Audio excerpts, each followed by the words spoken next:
नमस्कार, मैं doctor Prakriti Verma from Vardan test tube baby centre Bilaspur Chhattisgarh. आज हम आपके सामने ये डिस्कस करेंगे कि आईवीएफ क्या होता है और किन पेशेंट्स में इसको करने की सलाह दी जाती है।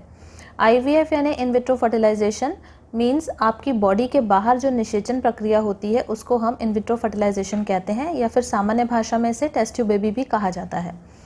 यूजुअली जो इन विट्रो फर्टिलाइजेशन होता है, लेडीज़ में 11 दिन करीब उसमें इंजेक्शन दिए जाते हैं अंडे बनाने के लिए, और फिर उन अंडों को 13वें दिन बाहर निकाल लिया जाता है और फिर उसको शुक्राणुओं के साथ रख के एक भ्रूण बनाया जाता है। और जो भी भ्रूण बनते हैं उनको तीसरे या 5वें दिन जो महिला रहती है उसके अंदर उसके गर्भ में स्थानांतरित कर दिया जाता है।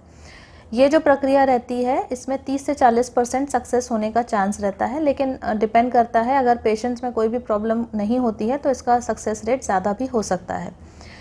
जब टेस्ट ट्यूब बेबी प्रक्रिया स्टार्ट हुई थी तब इसका जो उपयोग किया जाता था वो ब्लॉक्ड ट्यूब्स के लिए आईवीएफ प्रक्रिया की जाती थी, लेकिन धीरे धीरे आजकल का जो एनवायरनमेंट है, हमारा जो वातावरण है वो इस तरीके का है कि इनफर्टिलिटी की समस्या बहुत ज़्यादा बढ़ रही है और प्रेगनेंसी होने में बहुत ज़्यादा प्रॉब्लम हो रही है। तो ऐसी लेडीज़ जिनके की अंडों की संख्या बहुत कम हो जाती है क्योंकि ज़्यादा उम्र होने के कारण और प्रेगनेंसी नहीं होने के कारण, कई बार अंडों की संख्या कम होने के कारण प्रेगनेंसी नहीं होती है, या फिर कभी कभी हार्मोनल इम्बैलेंस के कारण यानी पीसीओडी की समस्या के कारण भी अंडे की संख्या काफ़ी ज़्यादा रहती है बट अंडे बन नहीं पाते या फिर ठीक समय पर फूट नहीं पाते।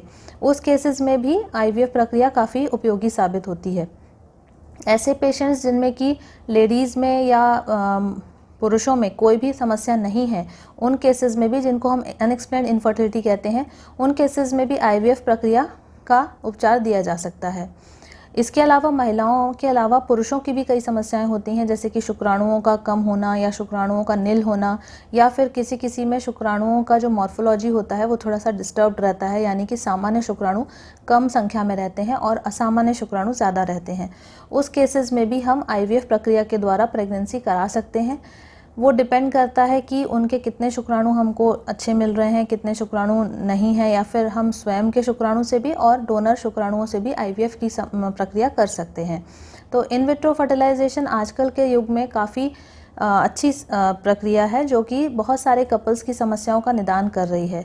तो आज हमने यह देखा कि आईवीएफ की प्रक्रिया क्या है और इसके लिए हमको किस किस तरीके के पेशेंट्स में ये किया जा सकता है। आगे हम इसी तरीके के वीडियोस आपके साथ शेयर करेंगे, हमारे साथ बने रहिएगा। Thank you.